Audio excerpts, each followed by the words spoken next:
Welcome, everybody, to another episode of Entrepreneurship Unlocked. Today on our show, we have Julian Johnson. He is the founder of Magic City Marketing. His company provides advanced lead generation services for businesses all across the world. In today's episode, we will be exploring Julian's entrepreneurial journey. Julian, welcome to the show. Thanks for having me, Nate. Really excited to talk about a lot of cool things here. It's really cool that we have the ISU connection as well. Both ISU people doing big things. Absolutely. Yeah, go Redbirds. Shout out Illinois State University. Definitely some of the best years of my life. I miss it all the time. But both of us are on to bigger and better things now, as entrepreneurs. And again, really want to kind of learn about your journey today. I know you've had a few different ventures, found a Yeah. lot of success with a few of them, and really want to explore that. So, do you want to give just the listeners a little bit of backstory on Magic City Marketing and how you got into the marketing world? Yeah, definitely. I think that it came through a combination of sales experience, really, my background in marketing, because I've always been a sales guy, and that sales moved to marketing, and I was started selling marketing, and then that's when I actually learned about it. But my background is more or less, starting sales to the ground up. I went to school to be a lawyer. I want to be a lawyer my whole life. I got into law school, and right as I paid for the to reserve my seat, right as that was going on, I was working at a marketing firm, and I was making like 100K plus, and I was sitting there like, do I really want to give up 3 years of my life to do studying when I'm making good money already, and it's a completely different field. So I literally said no while I was at this marketing company. So, I used to go to school when I was at ISU. I was selling cars, half of the day, and in classes half the day. I graduated still selling cars, and I went to like B2B on the phones. Then I was B2B marketing. And, I was at a marketing company for like 2 years, 2 years plus, and I was the best marketing guy there on a sales team. But, as I was doing this, I was sitting there like, I don't have to, do this for them. Like I'm making 17 plus sales a month, and they're all paying like, 5.99 or a month, right? And I'm building this company so much, and I'm making 100K plus, so it's good money, but I could do it myself, and there's no ceiling. So I was sitting there, and as I was sitting there, I was like learning the process, how to do corporate level marketing, how to do this, that, and the third. And I learned how to do this, and then I launched my own company with a completely different market. And I did some things differently, obviously most of the things, but I know how to do this already, and it was pretty successful. I remember my first demo ever. I closed, which was an awesome sign. That was just like, okay, like this process works. And I think that in joining making a company, and I think that's one of the scariest things. Like you spend so much time developing logos, website, everything, process, and but you're like, is this going to work? So my first client ever, I sold, and he's still a client of mine now after almost 4 years. So I got the retention too.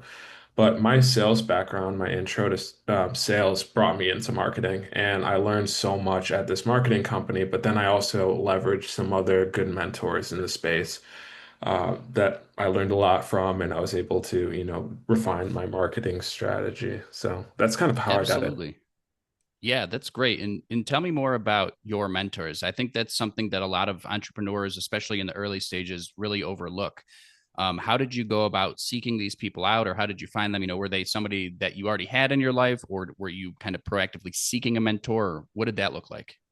Yeah, and I think that's really interesting, especially with the time that we live in right now, that you can have a mentor and it doesn't even have to be someone you know. It doesn't even have to be someone you talk to or ever have talked to, because YouTube is so big, and they have so many great mentors on YouTube giving out content, right? So my thing was I was selling cars. Like I was an awesome sales guy in cars, and I know that if you're in front of me, like you got that quick opportunity to make that sale. If you don't make the sale, it's gone. So I started off sales as really a car guy, but I was doing retail like Nike and all this kind of things.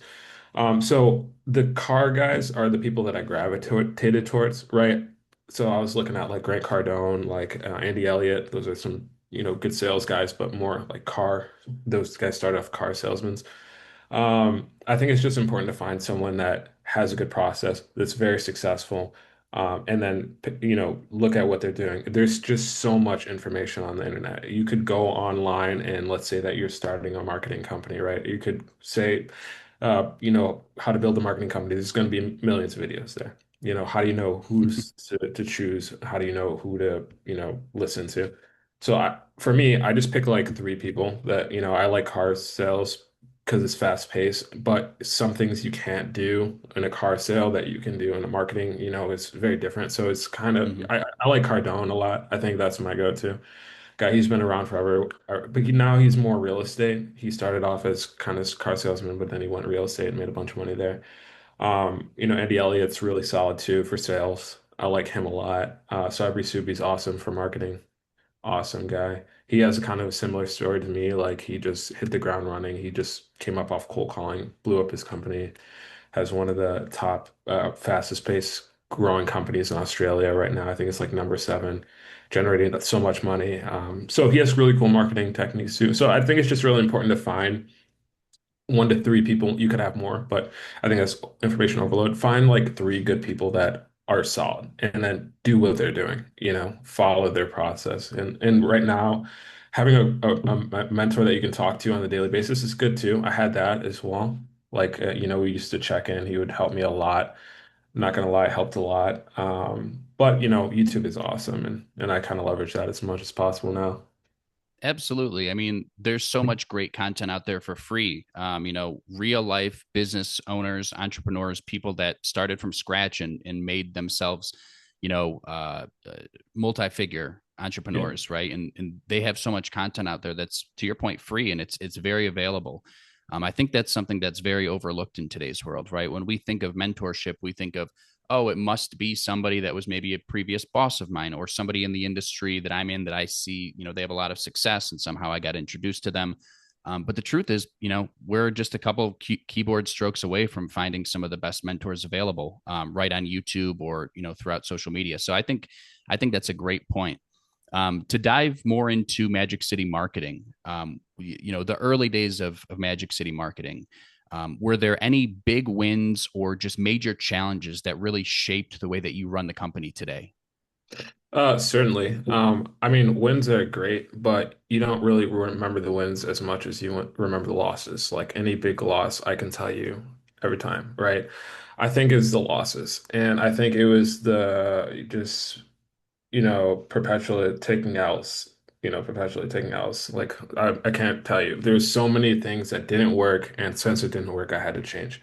Hmm. I think the biggest turning point was when I got a cyber attack, and then right after I got scammed by, my team.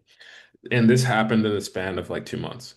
Oh, So what happened was it wasn't like the hardcore cyber attack at all, and no customer data was really at risk, pretty much none.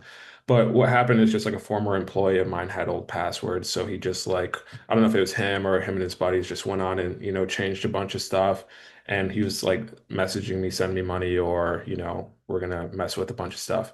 And I'm just like, I'm not, I used to work in cybersecurity. So like I was just like, okay, like this is how I'm gonna handle the situation. I'm gonna change all the passwords. I'm gonna go through all the steps, two-factor everything. So within a day, everything was good and no one had access. So, but it's just the fact that an old employee went on to our, went on to our things, like turned off all of our ads, did a bunch of stuff there. So it's just like, really? So that happened, and I lost the customer in that process. Only one, but they're paying $1,000 a month. That sucks. And then, like, a couple months after, I was just doing a referral program. Like, if you bring someone that does marketing and they move forward with marketing, I'll pay you $1,000. And at that time, like, it was fine because they're paying me on a monthly basis, whatever the case might be. But they just, were signing up fake people. Like, these were their friends, and they weren't really oh, solid businesses. So I ended up losing about like maybe 6, 7K through this process. So I lost 1K and then lost like, 7K. So this all happened at one time. And at the same time, I lost my business partner, like right before this happened. So it was like, it was just me now, lost 1,000 in MRR, lost 7,000 of capital. So like lost my business partner was pretty big, but it was okay. So all these things happen. So I faced a time where I was like, okay, this sucks. Like I have two options to this. I can, hit the ground running, rebuild, restructure, or I could pack it up, just go get a regular 9 to 5 and just use this as passive and not take it serious. And I was like looking at the lifestyle that I was living because for me, like my entrepreneurial side is a little different. I travel a lot too. So I want to have location freedom and I don't want to be like confined because it just doesn't work for me. Like the 9 to 5 structure just doesn't work for me. Um, so I was just like, this is what I want to do. Let me make it happen. And it was hard, not gonna lie. I remember a time where I moved to Argentina and I was living in Argentina like a month and a half. I was in Buenos Aires and I was just sitting there every day. Like, I'd wake up, drink some coffee, some energy drinks, and from like 8:30 or 9 until like 6 p.m. at night, I was on sales calls all day, rebuilding, Hmm. restructuring, closed a lot of deals, got super solid. So I've hit, months where I've had like 100K close in contract value. I have months where I have $0. It's just like it was just so much fluctuation. And it's just like making sure people pay, chasing, there's just so much going on. But I think the losses just help me. So now I have such a high pain tolerance. And when something bad happens, it doesn't affect me. It's not like I go into this huge depression or anything. It's more like, damn, that sucks. How can I fix that? And usually that's helped me with everything. And in knowing that I'm going to be able to get through those situations on the good side, right? Come out on a positive note. Like one of my clients reached out to me and they were paying like I think 1,300 at the time. They reached out to me and said they want to stop the services, right? So I could have just been like, oh damn, that sucks. Lost $1,300 a month. But instead, what I did was, I got them back online. I'm like, hey, what's going on? Like, I found out that they had to pay a bunch of money to the IRS. I found out Mm. that also like his wife lost his job or fiance lost her job, so now she's coming into the business and trying to tell him to do a bunch of stuff. So I'm like talking to him. I'm like, hey, like, okay, so you end services. What are you gonna do? And he was like, well, someone else gave me a call saying they can do X, Y, Z. For a lesser amount. I'm like, okay, well, have you tried this? And he's like, no, I haven't tried it yet. So I'm like, it's kind of a hell of a thing to do to completely cease your marketing budget and you don't even have any backup. Because at the time, we're getting a consistent on Google. I'm getting him like 30 to 40 quality leads every month that are asking for quotes. So they're not just leads, but people that are calling for quotes. So I'm getting them 30, 40, and then also we're getting a really good placement on Google. We're doing really technical SEO. We're doing Hmm. everything SEO wise. Some good reports so you can see the difference. So it's going really well. But there's just life. Life is affecting him.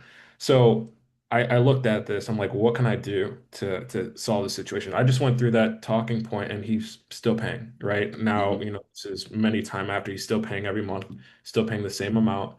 It just is based off a conversation. So, like, my perception of what's possible versus what's possible changed so much through losses. Uh, Definitely molded me to be more of like, how can I fix this rather than, oh my God, life is terrible. Like, I'm not a doomer type. I'm completely the opposite. I think life is great. I think everything is awesome. If something bad happens, it's just minor. You can fix it. If you lose a client, you could just get another one. If you can get one client, you can get 100 clients, honestly. It's just 100%. Yeah, totally, man. And that's one thing I don't think about is, because at this point I don't have any internal employees, right? I'll contract some work out, and there's people that I work with for certain tasks and types of campaigns. But one thing that I haven't had to experience yet is an internal employee stealing from me or frauding me or anything like that. And that's probably something that a lot of first time entrepreneurs don't think about, right? They think, oh, if I'm going to hire somebody, they're going to have my best interests, they're going to care about the company like I do, but that's not always the case, right? So that's super interesting to hear about. Hopefully something that doesn't happen again in the near future, but Yeah, definitely definitely definitely a not. I think wild story. yeah, that takes a lot of like, that was like and it's crazy because I came from a cybersecurity company. Literally, I was selling cybersecurity right Mhm. before I quit my 9 to 5. But like when this happened, I just like, put up a fort, like, okay, like I'm the only one that's the passwords, et cetera, et cetera. I had a team. Like I think I told you I had like 70 plus sales. I had a huge Hmm. team at a point. Like I had 70 plus sales, working commission. I had like, help with the ads. I had a VA, I had social media. So I had a pretty solid team. Like, so now I've kind of refined it. It's mainly just me and a graphic designer. And I think that having a team is something that, makes just the process easier. But, you don't need it necessarily. You can definitely do everything yourself. And I think Hmm. that's one important thing with starting a company. Like a lot of people, like, I need a business partner, I need this. But it's like, do you? Like, what do you need them to do? Because like I've had, I have multiple companies. Like my first company was just me. My second one, I had a business partner. My business partner left. Now it's all me. My new company, but still is just me. And I know like now I don't need to have a business partner. I can do everything. I just need a super solid developer Hmm. and I can do everything. And now the way that AI is going, I can, I have an AI assistant sometimes too, right? So Totally. Yeah, man. One thing that you've talked about a bit on today's episode is like your experience, previous to being an entrepreneur. You talked about, car sales, working in yeah, the marketing industry, working for cybersecurity. This is a story that I hear a lot from many different entrepreneurs, and is also my story, right? Working in a lot of different industries before starting a business. I think there's some major advantages to that, right? Understanding different industries, right, and how they operate, understanding sales cycles throughout different industries, right. To your point earlier, closing a car sale is very different than closing a marketing deal, right? The way that you present the product or service, the way that you follow up, the way that you stay relevant, right? Like it's very different across these different types of industries. Are there any takeaways or advantages that you see from being somebody that has worked throughout so many industries, and how that can benefit you now, down the road as an entrepreneur? yeah, certainly. I think that learning before you execute is always important. And that doesn't just have to be direct, like a direct correlation. Like it doesn't have to be like you need to work in a marketing company to start a marketing company, although that will certainly help, and that's my experience. But just learning a process, like learning how to do anything. Like, if you, I know some people that had like experience being in an advertising company, they started their own marketing. So they know how like a structure of a company works. They know like how to delegate things. They know how to, run a process because a lot of times people are like, I'm just going to start a business and they have no idea how to do like anything business related, whether that be, the planning, the execution. And I think a lot of it, and as I've been learning, is just like, creating a plan and then executing your plan fast and delegating what, you can delegate. So you just have time to focus on what's going to actually make you money. And in the beginning of steps for entrepreneurs, that's kind of hard to do because you're kind of just one person and you're wearing a lot of hats. It's like mad hat syndrome. Like you're the accountant, you're the marketer, you're the sales, your operations. And it's tough. It is tough, but you got to do what you got to do if you don't have a lot of capital, right? Like I started in Magic City and like I put money into like I found like a guy that does like 150 a month for creating my website and doing ongoing edits. And I did the whole registration myself, so I didn't have to go through LegalZoom, pay the expensive fees. I think I paid like 140. So, and then the logo, I think I paid 30 bucks at the time, right? So I think I started it with like 400 or 500 bucks. And from there, I didn't need to spend money until I closed my first client. Like, I think that's a misconception too. You need a bunch of money to start a business. It's not entirely true. Really, it's not like, this new project that I'm working on is a little bit more expensive because I have to create a SaaS product. But, I have, maybe a clothing brand, you got to build inventory, but there's certainly business models that you don't need to spend a lot of money. And there's a lot of common misconceptions about that for sure. Yeah, 100%. I totally agree. I mean, when I started my marketing agency, really my costs were my laptop, some of the software that I use, an internet connection, and from there I was pretty much off to the races. Yeah, and I think that throughout, going forward, there's going to be new industries. There's going to be even current industries where you can launch your own company with a very small budget, especially when you think about marketing, media, those types of uh, industries that don't involve a ton of upfront costs or a large amount of monthly overhead. And it's really fascinating. All right. So, Julian, one question that I wanted to ask you as I, better try to position my business in a world of AI, how do you anticipate AI will change marketing and lead generation for companies over the next, say, 5 or 10 years? Yeah, honestly, I think AI is like a tool right now. A lot of people are comparing it to a robot and, can do all these things. I think it could be that at some point, but right now it's a tool. And, I saw a podcast, and I think the best way to compare AI and what it's capable of is if you look at like the times where before cars were out on the roads, right? If you look at like 10 years before cars were out on the road, you had, horses pulling all the cars, right? So if you look at like maybe like New York, whatever the case is, you'll see like a bunch of horses, and the whole streets are with horses and carriages. And if you were to like interview and talk to those horses at the time, you would be like, "Oh, these humans will never replace me." They need me for the travel. They need me for everything. And then, you got Ford coming out here bringing cars. And then like 20, 10, 15 years later, you look at the roads, it's only cars. And those sources like, what the heck, man? Like, I'm out of my job. Like I thought I was for sure secure. So that's possible. It's completely possible for AI to automate a lot of things. I think the basic entry level jobs are going to be kind of hit harder, the things that are kind of like, you know, easy to replicate. But I think there always needs to be that kind of human touch for sure.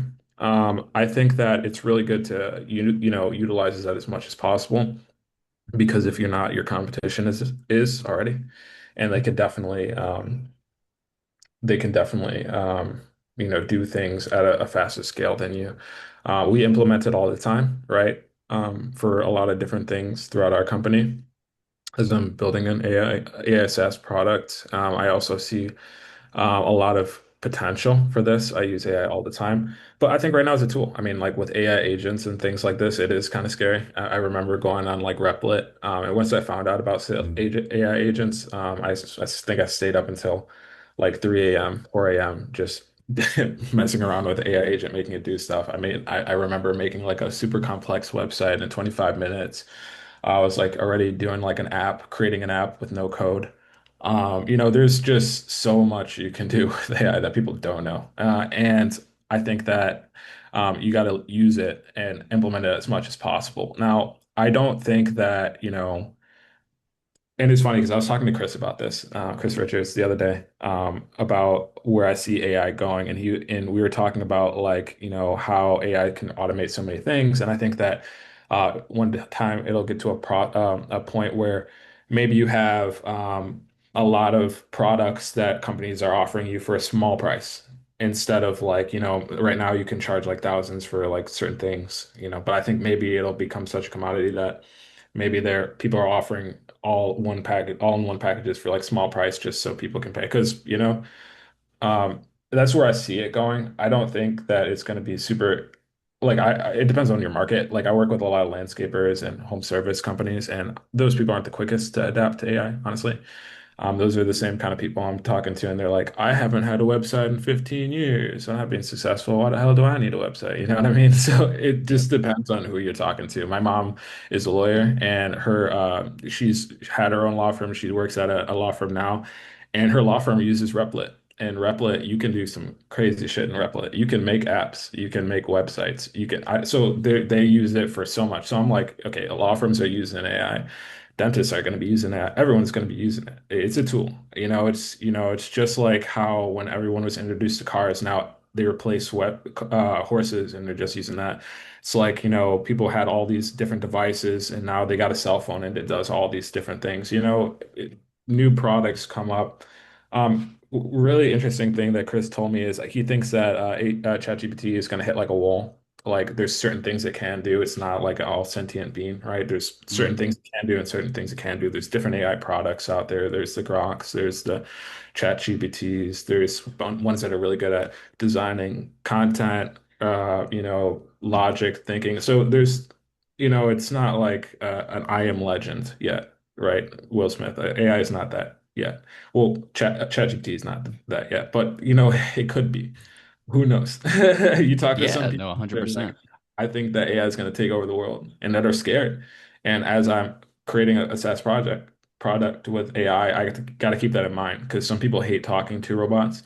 And whenever Hmm. I talk to someone, whenever I call customer support, I'm just spamming zero because I don't want to talk to a person. Or, I mean, I don't want to talk to a robot. I want to talk to a person. But I've heard some really good AIs that sound like people, you know? If you ever just talk to ChatGPT instead of just typing stuff, like have you ever done that? Just sat there and talked to Yeah, Chat? Yeah, that totally. it they've changed so much because I was talking to my girlfriend about this the other day. So ChatGPT used to be with the voice really sound like Siri. It used to sound like Yep. Siri, like "Ah, da, da, da, da, da, da," but now it like pauses with you. It's like, ah, well, okay. And it talks like at a Hmm. normal sound pace. So just to see that change, I just know that it's always improving, honestly. Yeah, 100%, man. And you talked about you obviously work with a ton of landscape businesses, home improvement clients. Yeah. When you look at, and I guess a better way to say it was is when you meet with these types of businesses and talk about their lead generation efforts, what are some mistakes that you see kind of in that space in terms of lead generation, and maybe just things that those types of businesses are leaving on the table, or ways that they could just generally improve their lead generation efforts? What do you kind of see in the marketplace in that industry? Well, yeah, it certainly depends on what you're doing, like what kind of company you are. But I've seen like some landscapers be really successful doing like mailers, for example, like those mailers that they put in the mailbox and it has the. I've seen companies make a killing off that, right? So I've seen companies just do meta ads. I've seen companies just do, finding a process that works. I think is the most important thing. There's a lot of stuff out here, honestly. We could sit here and go through all the different forms of lead gen. There's so many things. But it depends on what you want. And that's why when I talk to people, I try to diagnose it like a doctor because not everybody needs the same thing, right? Some people are interested in lead gen. Some people are interested in performing the online presence. Some people are, what online presence could be website, could be social media. Some people, right? So you just understanding the stage that you are as a business, I think is the most important thing. If you're a business just starting out, you just need leads, right? You could sit there, do the website, social media, all this, the third, but at the end of the day, you need money to keep you going, right? If you're at a point where you're closing consistent business and you're trying to get more of a reach, then you start going into some other forms, right? Like, building a really good social or building an online presence. But there's also a lot of yeah, so I think it just depends. It's just like a lot of information out here. So a lot of times companies are like, I'm successful. I'm making a little bit of money. I know I got to do marketing, but I'm just gonna get a website. Well, websites are great. Like I sell websites. I think a website's amazing. But people just think I can just buy a website and I'm gonna have like all this presence. I'm gonna close all these deals. And I like to put it like doing a having a website is like, your online business card for sure. But like if you have a website and you're not doing any promoting and not doing anything to get reach, you're like it's like having a phone with no phone service. Like it's just a brick sitting there. People are like, oh, I'm just gonna build a Wix website. I'll be good. I'm like, I'm like, God. Yeah, that's the most stressful thing. I was talking to these people like yeah, I just made a GoDaddy site. I don't think I need it. So I'm sitting there like trying to explain to them like what a website is, how to get presence, how no one's going to just see a website that you just created and just put and did nothing with. So, Yeah, 100%, man. I like to say the best place to hide a dead body is on page 2 of Google because yeah, nobody ever goes there, right? So, yeah, yeah, having a strong SEO presence in place is something that you need in addition to a website, because just you can build a website with any of the latest and greatest software. If nobody's finding you, what's the point of having the website to begin with? So, yeah, that definitely is something that makes a lot of sense. And um, it sounds like we're having a lot of similar conversations with business owners for sure. yeah. For sure. Um, cool. So, yeah, Julian, last thing I have for you, kind of a more entrepreneurial related question. How do you personally stay motivated and avoid burnout as a multi-business entrepreneur? It's something that could be extremely challenging. Can take up some days, 12 to 16 hours a day, maybe, of just hands-on grinding in the trenches. How do Mhm. you make sure that you're at a point where you are motivated and not getting burnt out on a day-to-day basis? I think the strongest thing for me is having a why. Like having a why, if you have a why so strong that you're willing to run through walls to make sure it happens, there's no way you're gonna fail. And initially my why has changed over the years for sure. Like I've been, in a 9 to 5 setting. And my main goal was I just need to start a business so that I can have enough money to live and I don't have to have a 9 to 5. So my main reason for going into starting a business was so I don't have to, rely on a paycheck, Hmm. to live. So I started Magic City. I did that, and I stayed stagnant for a little bit of time, right? I was just making enough to cover all my expenses and maybe, have a couple of, extra or whatever to go out and party and do whatever I wanted to do, to go to nice restaurants, right? To travel. And I stayed stagnant for a little bit of time. So I had to like redefine my why. And I had to really look at my situation and my environment and really understand what I wanted. And I'm like, okay, it's not enough to just like, live off my company. I want to make money and I want to be able to have, save a lot of thousands a month, right? I want to be able to, have location freedom, do this, that, and the third. So that's kind of expanded that and that reignited my drive. And when I was like working really hard, I'm like, okay, like this, yeah, I'm having these days where I don't like I remember day like I think Argentina was the biggest time for that because like I'm an entrepreneur, but I travel. So like Hmm. when I was living in Argentina, that was the time where I was barely going out at all. I was just, for like a month or two straight, I was just sitting in front of my computer doing demos all day. I had my calendar fully booked, so I just sat there and I was on like two or three, four Red Bulls a day, literally just sitting in front of the computer closing deals. And that's the time where I'm like, I want to be able to make so much money that I can just do whatever I want, whenever I want. And, it's just like understanding what your why is and really developing it. And it gets got to change sometimes because you hit goals. Everyone has goals. I want to get my first client. Okay, you did that. Now what? I want to, have a 5K month. You did that. You want to have 10K month. All right, you did that. You want to, et cetera, et cetera. So like, I think that goals always change. So you have to look at your why and always redefine it because, I had like a goal of I wanted to make a brand that will pay me to live. Now I'm starting a project that like I have intentions. I want to build this and sell it, or I want to build this and see where it goes in the AI space, right? So I'm building it for a different reason. I'm starting it for a different reason. So I have a different why. But I think having the why is the strongest thing. That's the only thing that can keep you motivated. Also, if you have people to depend on, right? People that are Mm. counting on you, like, you're a different kind of business owner when you have to succeed. Like, when you don't have any option. Like, I remember, like, I quit my job when I was traveling. I was living in Brazil at the time. And like before I did this, I just like saved up some money as like some runway, right? So I had some months, like if I, whatever happened, I had some months. And it's a little bit different because you can always just go back and get another job, right? But I had some money saved up, so I was just like, okay, like I'm gonna do it. So like I was in the option where I was in a different country. Like I was sitting in front of it was just me and my computer and my will, right? So if I didn't, build it, I was gonna fail. And I didn't want to come back, to the states of failure. So yeah, I just kind of got together, started hammering the phones and got success and saw what's possible, stayed motivated, honestly. That's awesome, man. Yeah, I think the why is such an important piece. And truthfully, if you don't have a why, maybe entrepreneurship isn't for you at the end of the day, right? You should have a why that screams in your face, that is your true motivator. Because without that, you will find yourself, during dark times or slow times, saying, "Well, why am I doing this?" And if you don't have a great reason, then you're probably gonna quit, right? And we all know, obviously, entrepreneurship is not meant for everybody. But if you are someone that has that why, whether it's you want to be self-sustaining, whether it's you want to travel, you have other people that count on you. I think that's one of the biggest motivators in the world for sure, especially people that you love and care about counting on you. um, yeah, I mean that is probably the most powerful why out there. Well, great, Julian, this has been awesome. Tell the people where they can follow you, on your website and your social medias. Yeah, for sure. You can we have a website right now. It's magiccitymarketing.co. It's my marketing company. On social, that's going to be at official Magic City. Also working on some new AI stuff. So, as that comes out, we'll update on those pages as well. Exciting. Yeah, excited to have another conversation when the time's right to talk about the new AI company. It sounds like a certainly a very exciting time. Yeah, definitely. Yeah, Cool. it's awesome. That's all I gotta say about Awesome. it. Yeah, man. Well, Julian, thanks for the time today.